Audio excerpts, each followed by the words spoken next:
Okay, Latin America. So what we're going to do now that we've kind of covered the basics, we kind of have this overview of how growth works, and then we talked about kind of the world before growth, the world after growth. Then we zoomed into the important event, which was the Industrial Revolution, and kind of did an in-depth look at that. So now we're kind of going post-industrial revolution. Britain, and then Western Europe, and then the colonial offshoots. You know, figure out this process of sustained innovation, technological growth. Now we're going to look at how that industrialization, as it's often called, is exported to the rest of the world. Like, how does it play out in these various parts of the world? We're going to start with Latin America.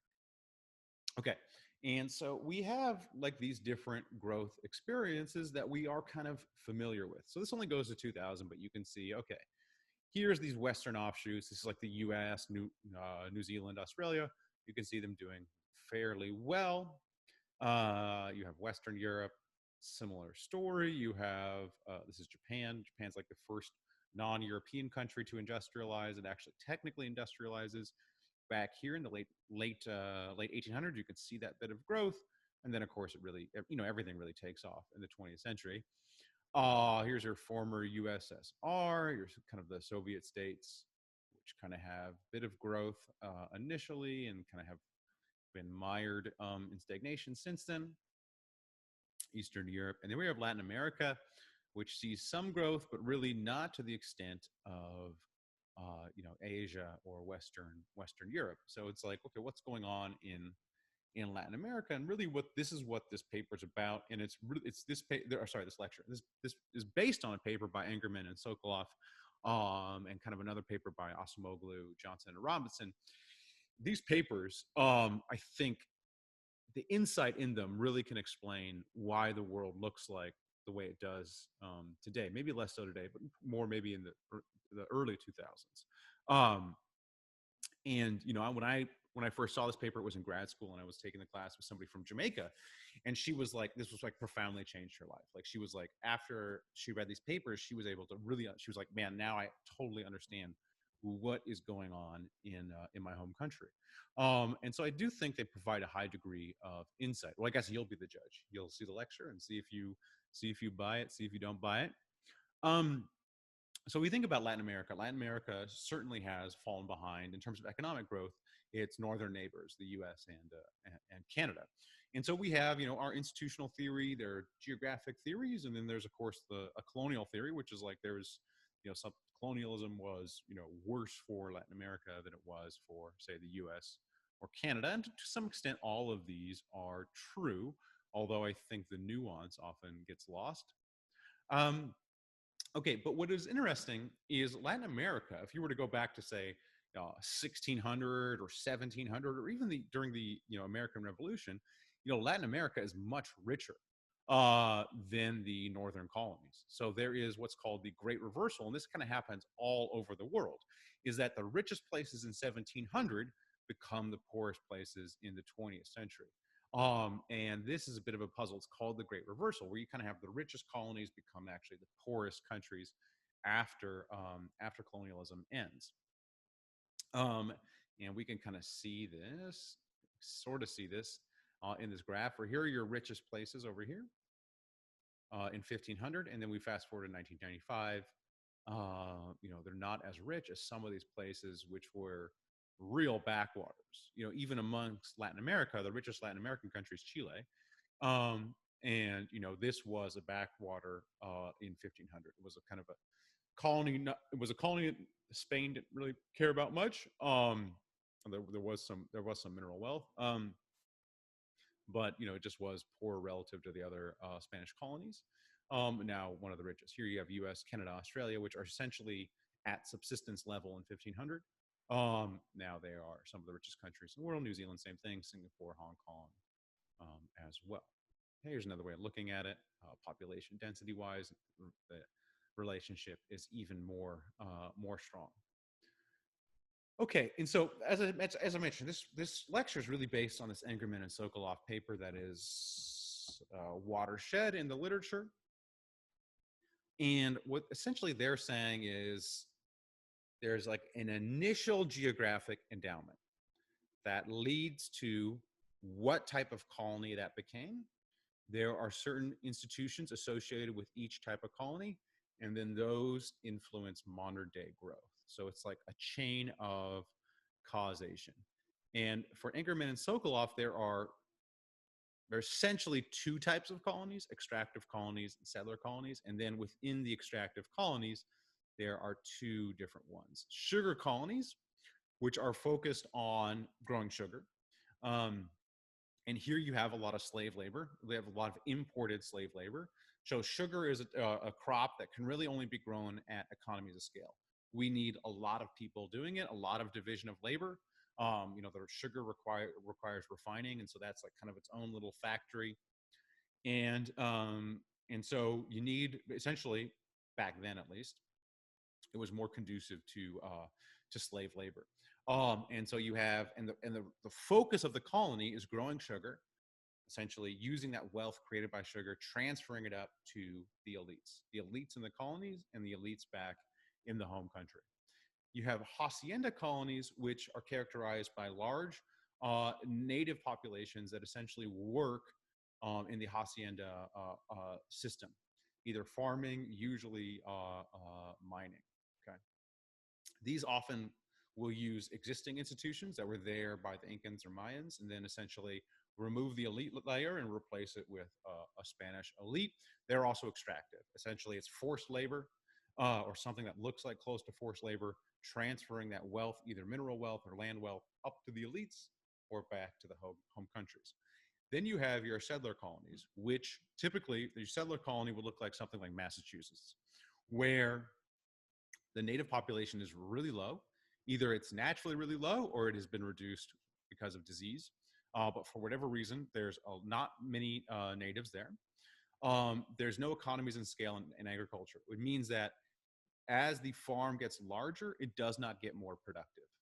And so a family farm is as productive, per capita, as, a forced labor type farm or a slave labor type farm. This is the nature of the crops that are grown in these regions. And so what happens is you have a lot of small scale farming. You have a lot of like just family farms. And so you have kind of these different types of colonies. You either have like a slave labor colony or kind of a forced, coerced native population labor colony. They're very extractive, putting wealth up to the elite.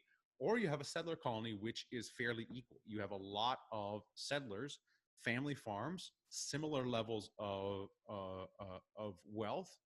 And you can see the type of institutions are going to be very different in both those settings. So in your extractive colonies, you're basically going to have institutions that are set up to protect the elite. The elites basically get to do whatever they want. So there's not going to be a broad protection of property rights. In fact, there's by the fact you have slave labor or forced labor, there's no property rights for those people. And essentially, the elites will get to take whatever they want from this underclass. And really, so everything exists to protect this political and economic elite's power. And so it's very hard to break into that elite from an outsider. Your settler colonies essentially replicate European institutions at the time. So they have strong property rights. There's initially oftentimes a focus on some sort of education as well, some sort of public education or privately provided education, and then something that looks like representative democracy in some form, because essentially everyone's kind of at the same level. There's not a lot of wealth differences between the people. So you think of, if we go back to the Malthusian world, prior to industrialization, your settler colonies are poor. Essentially, they're at subsistence level. They are just producing enough food to feed their families. All right. I mean, they're just family farms. Like, by definition, they're family farms. There's little surplus that's sold at market. Your extractive colonies are very rich. Now, those riches are spread unevenly, but they are very rich. Sugar is very profitable. Extracting these minerals, copper, gold, from the New World is very profitable. So if we're looking at 1700, we're just looking at absolute wealth. The extractive colonies are much wealthier than the settler colonies. And also, this explains kind of the pattern of colonization, where Spain and Portugal, that are first on the scene, well, they go for the colonies that are going to make them rich. They go for the sugar colonies. They go for the colonies where there's wealth. They go for the colonies where there's a native population that will be subjugated, if it can be subjugated.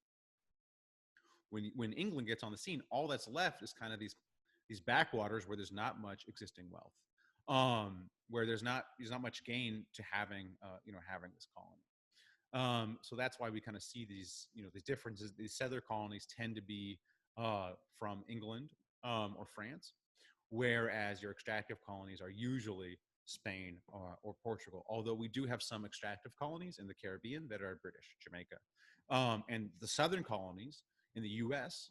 The southern colonies are really, you would think of them as extractive. They're not based around sugar; they're based around different crops, but they are extractive, and of course they use slave labor. And kind of at the core of America, there is this divide between the North and the South. And you really want to think of this, the North and the South in the US, as two different countries, or two very different settings.